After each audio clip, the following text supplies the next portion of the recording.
Thank you, Pastor. So it was a year and a half ago or more. I was in Texas. I just took a trip down, back from here. I went there and I was seeing my brother. My brother's in prison. Now, in order to get to my brother's prison to see him, I have to drive about an hour, sometimes even longer depending on traffic. So for me, thankfully, I was young in my walk with God, and I had gotten to the point where I was ready to start communicating with God more.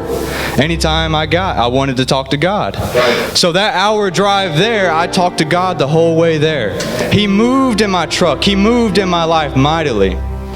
However, when I talked to my brother, God was there too. It wasn't like he just left when I went into that prison. He was there. He showed up mightier than he did in the truck. So my brother and I had a mighty move of God in that moment. I stayed with him for 2 hours. We talked about God the entire time. He talked about how he's living for God now and the things that he's doing for God. And it just got me even more fired up. So I got in my truck. I started heading back home, that hour-long drive back to Texas, back to my dad's house in Texas. And then God really spoke to me then, because he wasn't done. He wasn't done with me, and I'm sure glad he wasn't. He told me in that truck in that moment, when you go back to Calvary United, you're going to teach teamwork and leadership classes to the church. I said, oh no, God. I can't do that, God.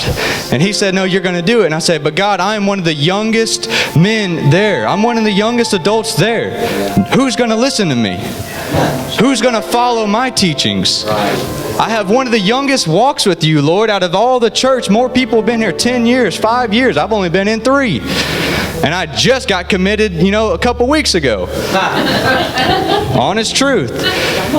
And he said, I'm going to use you. And I said, well, God, how are you going to use me? I have no experience and no knowledge about teamwork or leadership. How are you going to do this for me? And he told me, through this, I will give you the knowledge. Amen. Through this, I will give you the experience. Yeah. Now, he didn't say it was going to be pretty, beautiful, and an easy road. He said, you're going to go do it, and through it, I'm going to get you there. Yeah. So it has been a tough walk, and it has been my walk. However, there is one important person that was a part of my walk. When I came back, I told Pastor this. Pastor, this is what God showed me. This is what God told me. I don't know how else to tell you. It's just very direct. And I told him, and I know he was kind of like, okay, let me pray about it. Let me see what God tells me about it. Yeah. So he did. He prayed about it, and we, what was it, a couple months maybe? About 3 months later, Brother Overstreet, God gave Brother Overstreet a vision.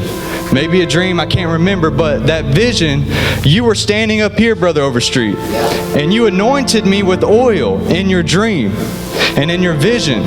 So you came up to church that very next Sunday. I was sitting somewhere back here. You called me up. You said, in that vision, I anointed you with oil. And I remember it very vividly. I stood right here just like this. Does anybody remember this vision? Yeah. He touched me with oil and he anointed me. In that moment of Brother Overstreet's obedience to God's vision and dream, he helped God fulfill his vision and dream for me. Yeah. Yes. Now, God would have used anybody else. However, he called him first. Maybe he didn't. Maybe he called somebody else. Y'all just didn't answer. He called him first, though, right? He answered that. I may not have been able to have been used by God so mightily now if it wasn't for him answering and following in God's will in that moment. So I want to actually give honor to my elder, my mentor, my leader. And you're like a spiritual father to me, Brother Overstreet. And God has shown me that I need to come up here and do this. And I've been wrestling with him a little bit. I want you to come up here, and God wants me to repay the favor to you.